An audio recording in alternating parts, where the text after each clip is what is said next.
Right,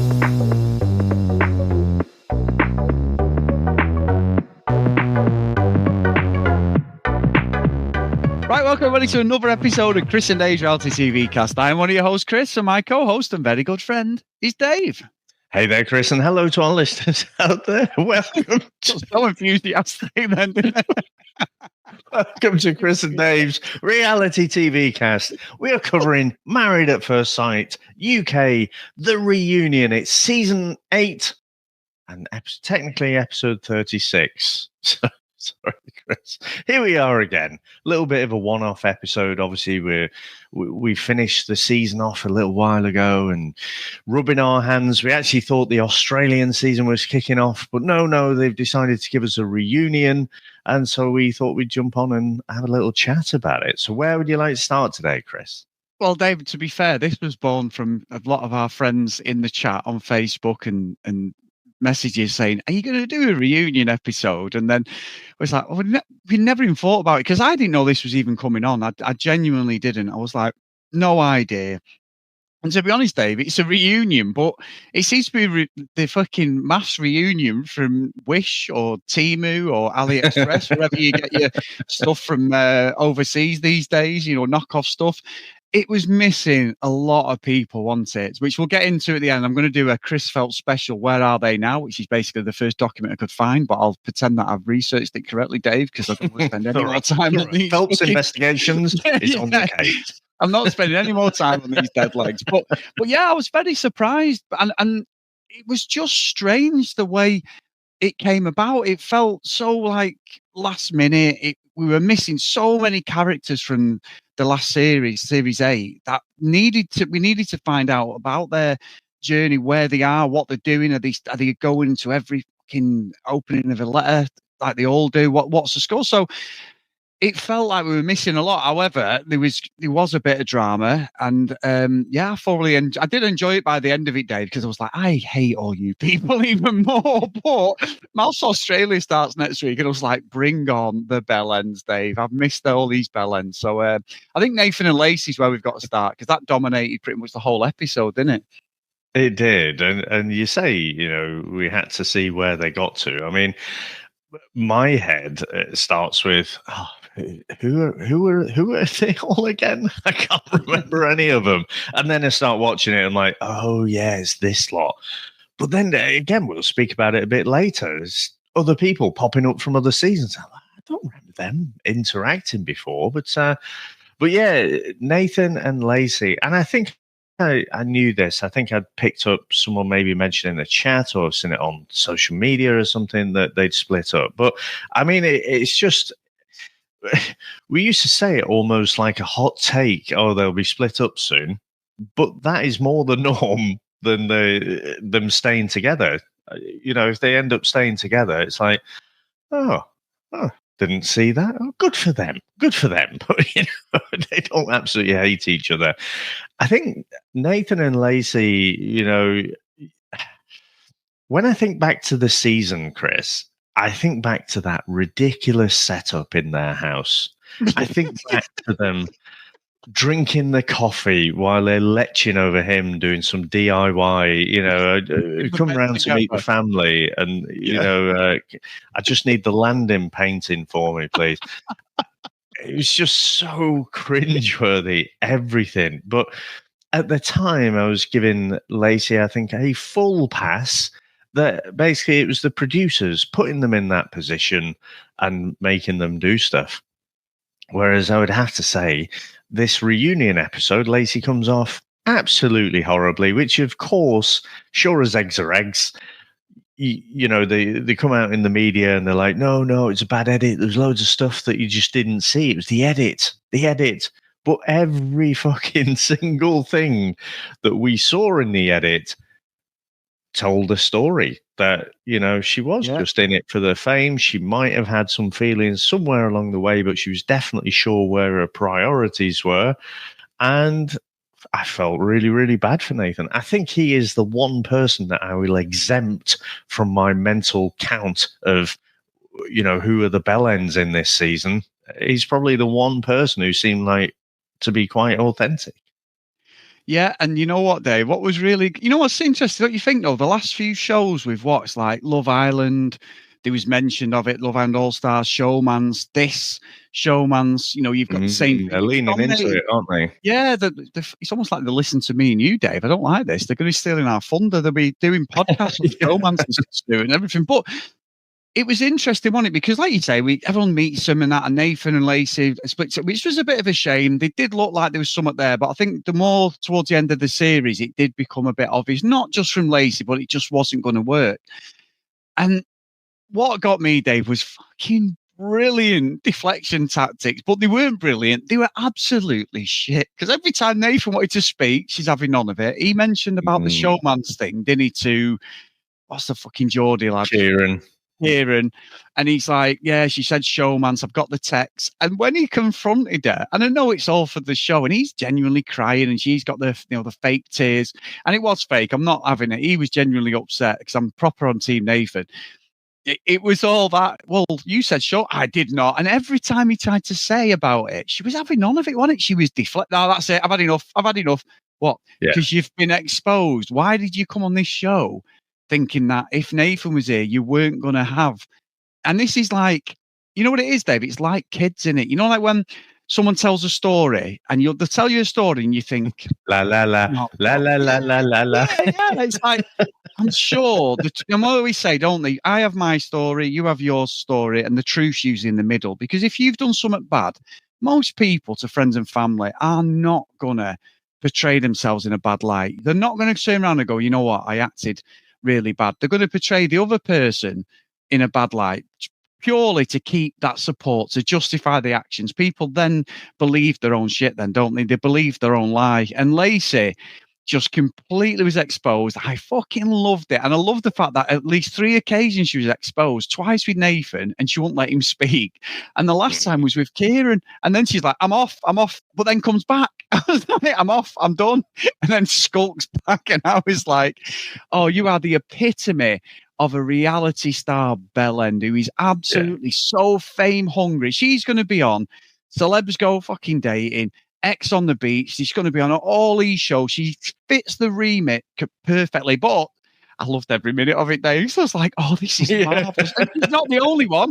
I'm not just saying it's she's not the only one we can clearly see on the show. But just to see her get a comeuppance, I was like, this is fucking great. Because as you said, the weird threesome shit. It was as if like Nathan could only stay in the family as long as he stayed in bed with the mum and the 2 sisters. It was fucking weird, wasn't it? That's not. I've never, if you went round to like your potential in-laws and that, and she's there going like, it's fucking the carry on. Oh, look him bending, just bend over there. Oh, you've missed the skirting down there. It's like, do you want a cup of tea? It's like, it's fucking weird, isn't it? I don't even know why the producers lent into that carry on style, letchy fucking, softcore porn fucking movies. Not that I've watched anything like that, Dave, but just, you know what I mean? It's fucking weird. The 70s thing, the postman always knocks twice or something. Exactly. Yeah, exactly. There's stories there, Dave, but there is. It's like that. Oh, you've asked me to come and change your light bulb. Yeah, come on in. I've got no light in here. It's like, I've not seen these sort of movies, Dave. It's allegedly, but I'm just saying that's what it was, wasn't it? It was like some fucking weird porno stroke softcore comedy sketch thing where you got the woman, or the woman's seducing the guy. It's bizarre, and also like that it really stood out in the whole series. Is like, if the boot was on the other foot as a man, that would have just fucking, imagine like Nathan's dad was doing that to Lacey or something. Imagine doing that.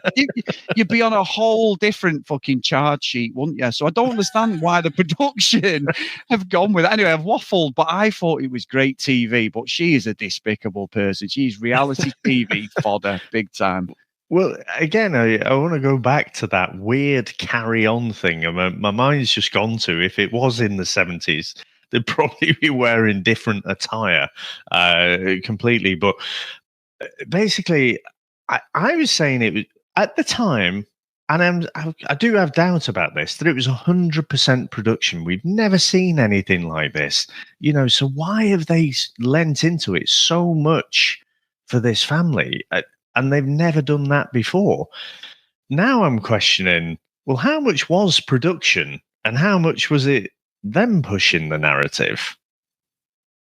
Because it's just weird, isn't it? They haven't done that for anyone else, where it was so fake, so carry on.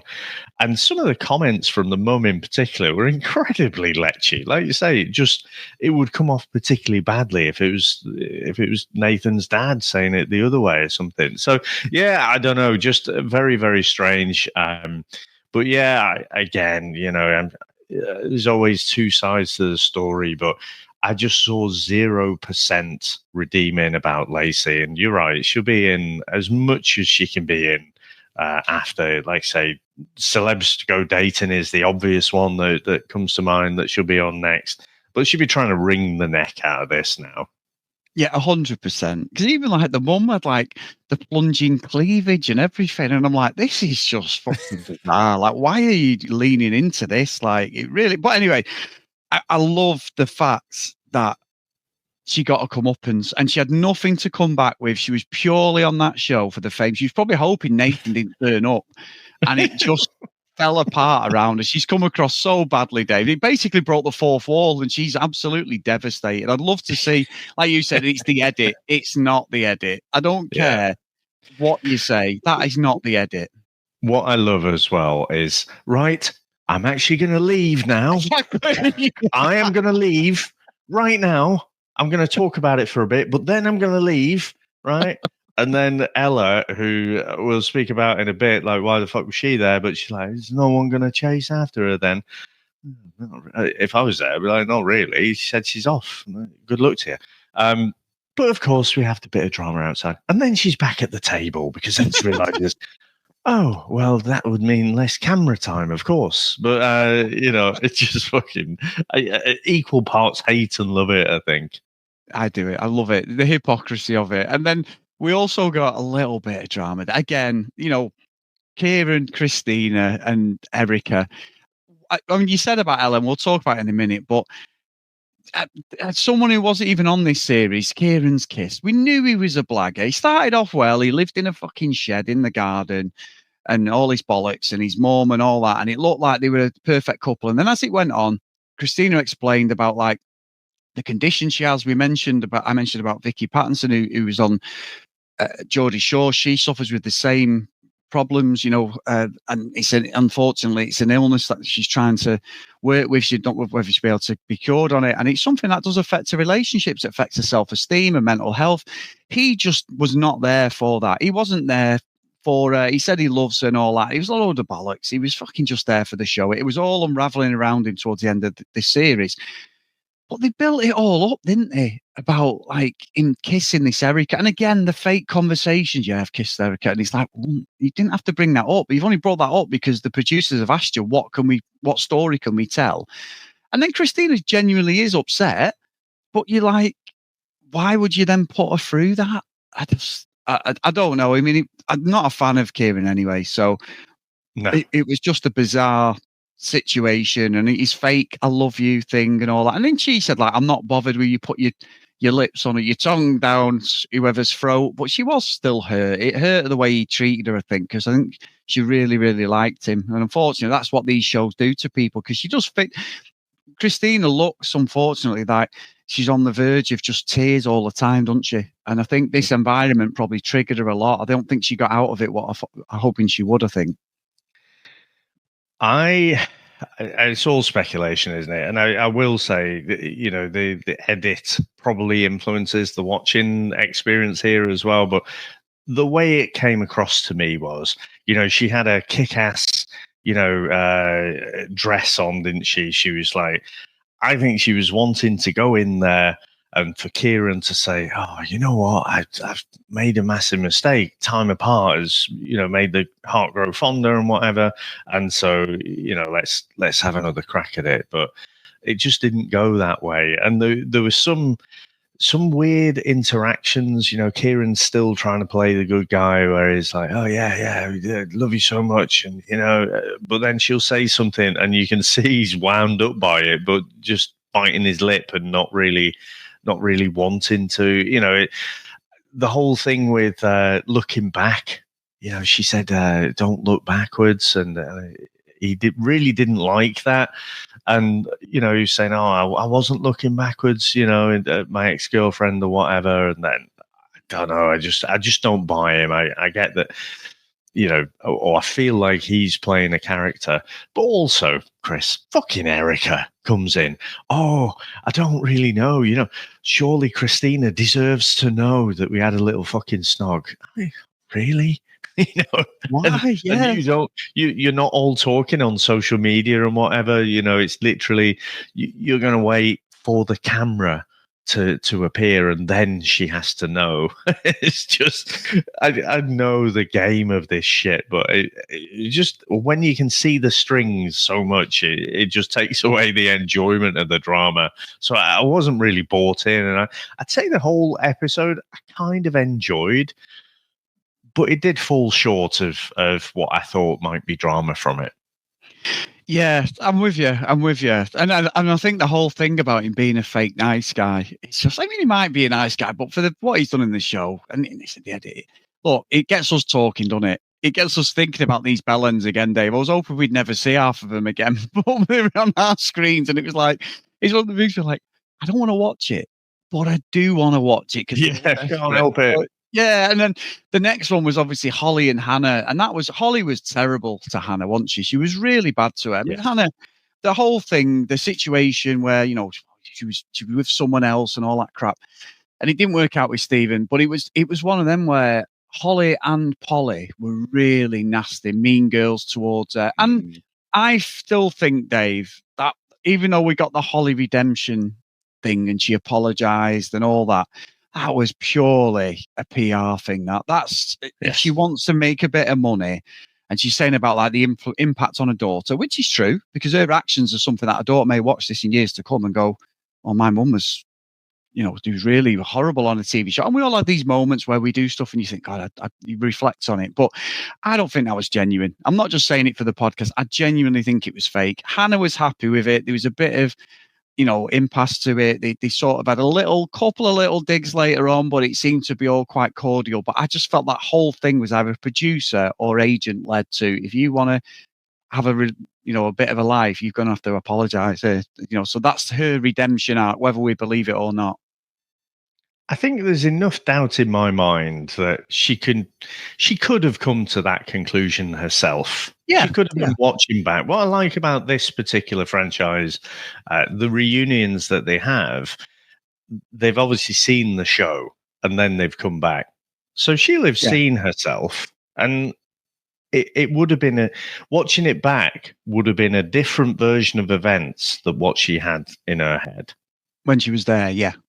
And any kind of human being watching that would have still come to the same conclusion that this person is horrible. So I can imagine she was watching that in almost like an out-of-body experience and thinking, oh, yeah, probably went a bit far there, or it definitely doesn't come off very well. So I think there's enough doubt in my mind. I don't think it changes her as a person. I think she would absolutely do the same thing in a different set of circumstances, but hopefully over time, the person ends up growing. We saw it a bit more with Polly, who obviously wasn't there at the reunion, but, she went after someone, the other couple who ducked out early, the lesbian couple. Charlie and, Yeah, she really went after Charlie, didn't she? And then she realizes, actually, no, it was the other person who pulled the wool over their eyes, basically. But she didn't listen to the other side. She just absolutely went for Charlie. I think it was Charlie. And then she, I feel really bad now. But then she does exactly the fucking same to someone else. She gets one side of the story, and then she does the old fucking EastEnders. Right, I'm fucking in there. I'm going to sort this out and defend my mate. And you've just done exactly the same. You haven't grown at all. You've shown a tiny bit of remorse, but then you've not really learned anything. So I think it's like that with Holly, but it was almost, they built it up in the episode, reminded us of all this conflict, and, you've got a bit, Hannah had come back in and, she really wasn't happy the way she'd been treated, sat down, diffused it all like fucking adults. Chris, this is not why I watch MAFS. No, it's not though. But Well, you know, it's not why we either of watched MAFS. This podcast would be crap if it was, Dave. It probably is. But anyway, what gets me is why did they bring back Ella, that Matt and Shona? Now, Ella's been on Celebs Go Dating. I watched it. She's in a relationship now. She's happy. She was like the head of the table. And then you've got Matt and Shona, who were probably one of the least interesting couples on the 2023 series. And we got them sat there, and I was like, and obviously Erica as well. I'm like, why have you? This is because they didn't have enough people to come back to the reunion. They just didn't. The other cast members were like, "Nah, I'm not Or available." actual love stories. Yeah, exactly. So they brought Matt and Shona back for the fact that to show that actually there is a 1% chance that a relationship works, and this obviously works. But Ella just offered nothing really. I thought initially Ella was going to be the presenter, Dave. You know, ex-contestant, had a bit of media experience, been on a couple of shows. I honestly thought Ella was going to be the presenter. You know, like we knew these like reunion shows, like the Housewives or whatever, and they're all split up on different sides and everything, like they've done in the past, and it all kicks off. But no, it just seemed really strange. She was out of place, and Matt and Shona were, because I was like, I don't really care about yous now. You know, at least the ones that we've just been talking about, you still remember them. Which, you know, I don't know. I could be wrong here, but I just felt that. And I know Matt and Sean, I think, got together and it was all revealed on the reunion at the last series, because they weren't actually a couple initially, I don't think. But I was just like, I'm not fucking bothered, to be honest. My brain doesn't work like that. So honestly, the one couple that they bring back because it shows, look, the system works. The experts didn't even fucking choose. Shona was with that fucking bellend Yoda from Grimsby, wasn't she? The cult leader bloke, and you know, the gaslighter. It's so ridiculous. And then you say, oh, you know, I got this fucking thing, like, you know, got this promise ring. All right, like you're fucking 16. Is that the deal? You know, so it was just so ridiculous. And I can only think that Ella's on some sort of contract with Channel 4 or agents really pushing her. There was no point in her being there, either before the show or in the edit. I mean, she literally, the one thing of any note was where she said, oh, is no one going to follow Lacey when she walked off? There was nothing else of substance in the whole episode. So I can only think they're just pushing it. Yeah, that's the only rationale I can come up with. I mean, and I agree. I agree with Ella, but I agree with the Matt and Shona thing with that ring. You might as well have gone in the garden, got a load of daisy fucking, remember the little buttercup things, and you could chain them together. You know, done a little daisy chain for her. Yeah, make a little daisy chain ring, or you might as well got a fucking tin of fucking tuna and use the ring off that. It was fucking pointless. It was like everyone's like, oh my god, he's going to propose, and he's like, I'm going to give it a one day, and I'm like, oh my god, this is like the old reality TV. I may fall in love with him, like they do on MAFS, don't they? I can see myself. No, you know full well if you were in love with that person, you would know from the start that you're in love with him. You know that there's something there. You might not want to say it, but the whole dialogue reality TV, you may fall in love. I'm like, fuck off, you know what I mean? But yeah, really, really bizarre. And then, I mean, obviously, I know we've talked about the old contestants, but the weird, and I'm sure I saw. I'm just about Adam and Amy. I saw Amy at the Trafford Centre yesterday, Dave, walking through. We were in the Trafford Centre with friends. And I don't know that guy. There was two of them, but I'm sure it was her. I forgot to tell Sam. I'm sure it was her. But Adam, he was lusting for Amy from the start. They've got this relationship. It's alluded to that they've slept together. She's playing up that, oh, he looks really good. It's the bizarre relationship. They've obviously have had a bit, and I don't. I think so. To be honest, I really don't care, to be honest. I think she's just playing it a bit coy. That I mean, I almost have to say hats off to you, Adam, because I don't think Amy's in your league. However, fair play to you. I think that's the way they've agreed to play it. Like that, you know, let's tease them with a bit of will they, won't they sort of thing. And like you say, Amy's like, oh yeah, he looks really good. I'm like, really? Really, does he? So yeah, I mean, I was just disappointed Luke didn't come back, to be honest, and stir things up with some, you know, interesting phrases. But yeah, they were definitely playing it too coy. I am pretty convinced there has been some sort of relationship there leading into that reunion. I do. I think even on the show, that was alluded to, wasn't it, on the show? So bizarre, Dave, bizarre. But Dave, would you like to know, not all the cast members, but where are they now on some of the key cast members from this series? Well, for the sake of the podcast, I'm going to say yes. However, For the sake of fucking my real realism, answer might not be the same. Yeah, you're supposed to go with that, Dave. But anyway, yeah, I like the honesty. You're so right. So, everyone's friend Emma, she was binned off by Casper. He kept going on about a weight and looks and everything, didn't he? But she's done really well, Dave. She's actually doing some presenting TV work. The shock of this. I mean, I do actually know of an agent who does have a lot of the MAFS ex-contestants on their books, Dave. So there's a world for them out there. So yeah, so she's on some shows, and you can see her doing a bit of presenting there on her Instagram and things like that. So fair play to her, because she did get a bad hand on the show, didn't she? Casper was a bit of a bellend, to be honest. But what about Casper, Dave? So Casper has a new girlfriend. It was alluded to at the end of the series, but yeah, he's got a mystery blonde, Dave, who he was kissing on New Year's Eve. So yeah, they're happy together. He's called Casper in the Country, Dave. And also, breaking news, Dave, we have a bit of competition that would fit in that sentence. But yeah, okay. we have other breaking news, Dave, on Casper. Now, this is unbelievable, but coming soon, Dave, with Stephen, the man who's got kids all over the UK, but he doesn't live here. Yeah. He's a great dad. They're doing a show called Fitness and Flowers. Stephen Nelson and Casper Todd.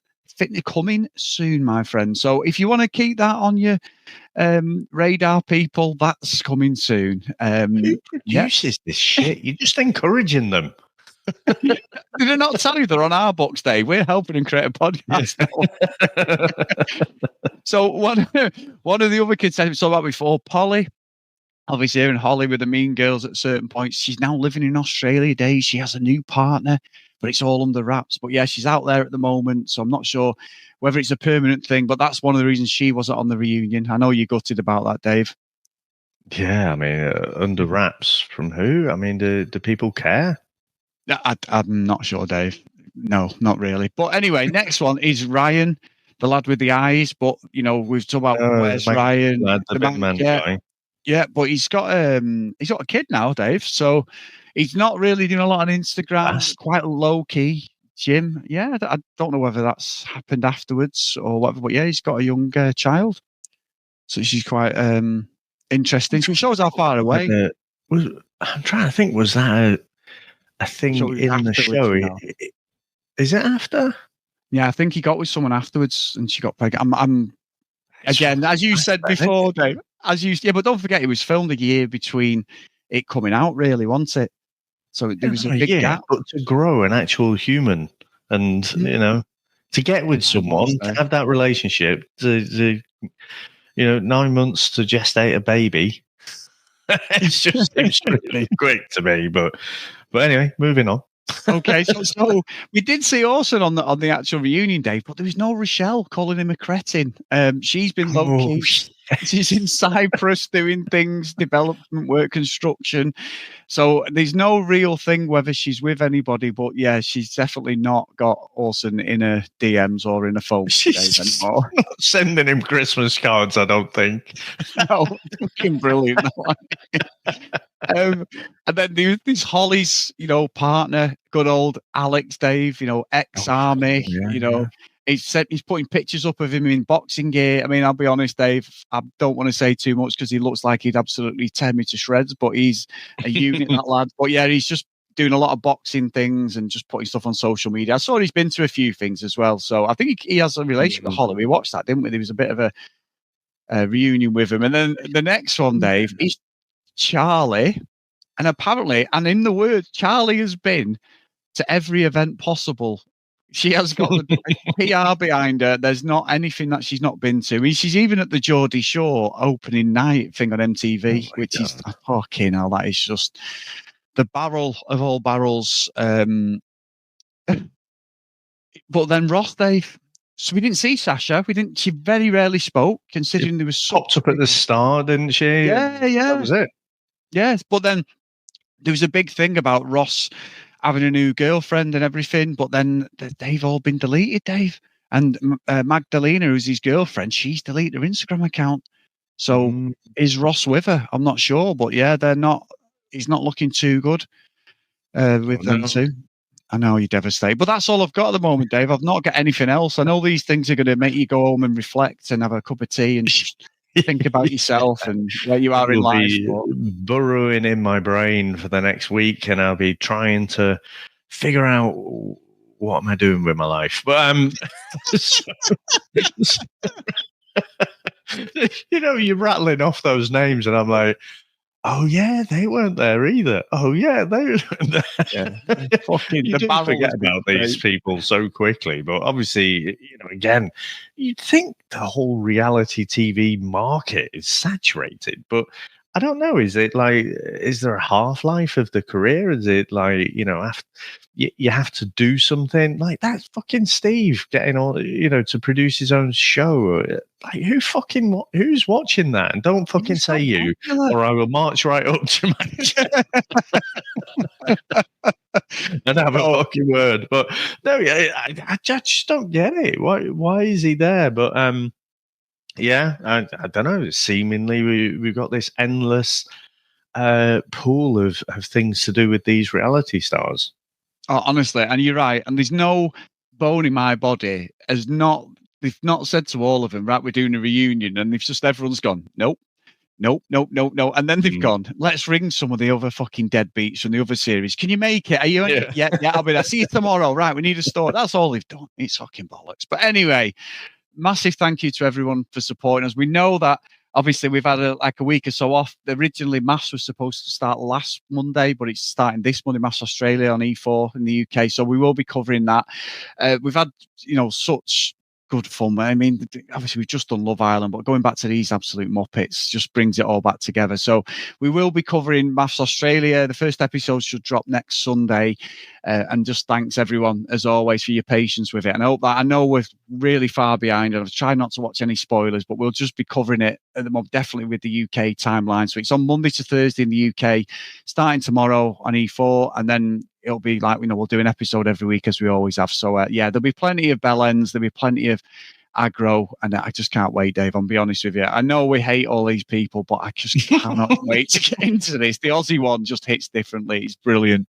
Yeah, it's the format, it's the process, isn't it? Because you go in, and every season of MAFS, it starts off, and the first few episodes when it's the weddings, you're like, oh, I could see these working, and these are obviously the comedy couple who are put together for our entertainment, and we'll make each other's lives misery, but then by the end of it, it's all just carnage, isn't it? So yeah, I can't wait to get into the Aussie one. No, I can't. No, and thank you as always, mate. I've got fun with this. So please, if you want to email us, cdrealitycast@gmail.com. If you want to follow us on social media @cdrealitycast, please go to Facebook, Chris and Dave's Reality TV Cast. Come and join us over there, guys. There is episode links for MAFS on there if you want to get ahead. And there is the great chat function as well for MAFS Australia, which has been in there. But just be warned that there will probably be spoilers because a lot of people are watching it real time as well. So we'll catch up. So no, get on it as well. And I think last time maybe we'll speak to Charlene. She did, to be fair, open a really good UK MAFS Australia one, so it was running with the UK timeline. So either way, it's great the chat, and it's good fun. Everyone just talking about reality TV. So please get over there. If you do want to support us, please get over to patreon.com/CD Realitycast. So the roll call of honour, and a big thank you as always to Anna, Tilly, Marcy, Stacey, Sinead, Kathleen Sims, Nick, Danielle, Kim, Amanda, Larissa, Helen, Nicola, Gillian, Keith, Helen, Chloe, Joanna, Libby, Susan, Lauren, Lucky Lulu Green, and Kent Gustafson. So thank you so much for all your support, guys. Everyone who supported myself and Dave over the last few years, we really appreciate it. So we go again, Mr. Horrocks. It is time for some more MAFS and some more bellendery. And that's exactly what we need. Awesome stuff. So thank you very much, mate. Thanks to all our listeners out there. Thanks to all our supporters, and we'll speak to you next time. Bye.